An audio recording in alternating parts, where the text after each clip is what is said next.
آقا صلی اللہ علیہ وسلم نے اس دین کو پوری دنیا کے اوپر غلبہ بھی عطا فرمایا ہے۔ اب جتنے میں نے باتیں کی ہیں تھوڑے سے ٹائم میں سوچئے نا، اس دین کو، اس قسم کے دین کو، ایسے عظیم دین کو یہ حق حاصل ہے کہ اسے پوری دنیا پر لاگو کر دیا جائے۔ اسی لیے آقا نے فرمایا کہ میں آخری نبی ہوں۔ کیوں؟ حضور صلی اللہ علیہ وآلہ وسلم سے پہلے، یہ جملہ نوٹ کریں، حضور سے پہلے اس دنیا میں کسی نبی نے یہ اعلان نہیں کیا کہ میرا دین مکمل ہو چکا۔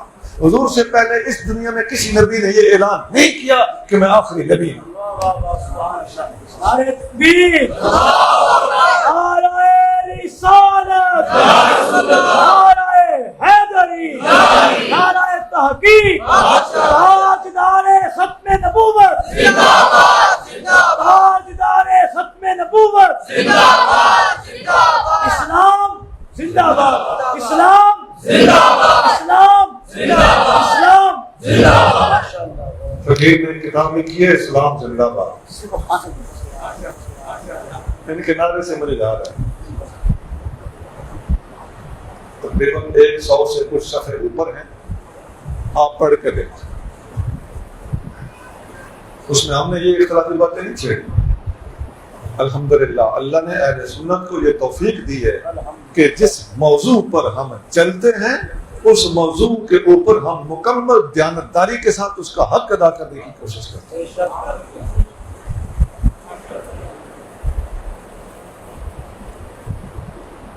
اب آئیے حبیب کریم صلی اللہ علیہ وآلہ وسلم کہ پوری دنیا کے اوپر اپنی حقانیت کی دھاک بٹھانے اور اپنا لوہا منوانے، دین حق کو درست ثابت کرانے اور اپنی عظمتوں کے ثبوت پیش کرنے میں کیا کیا ارشادات ہمیں عطا فرمائے ہیں، اور آقا صلی اللہ علیہ وآلہ وسلم کی عظمت کی گواہیاں مخالفین نے کس طرح دی ہیں، اس بات کو تھوڑا سا ہم ٹچ کرتے ہیں۔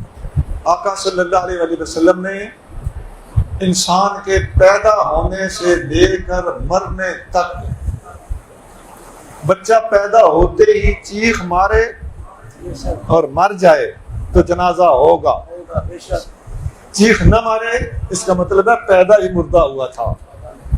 تمہاری سائنس بعد میں بتائے گی، مصطفیٰ کریم کا دین یہ باتیں ہے۔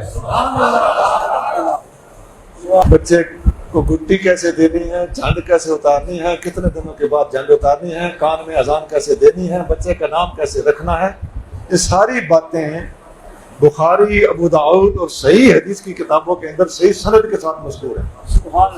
میں اشارہ کر رہا ہوں،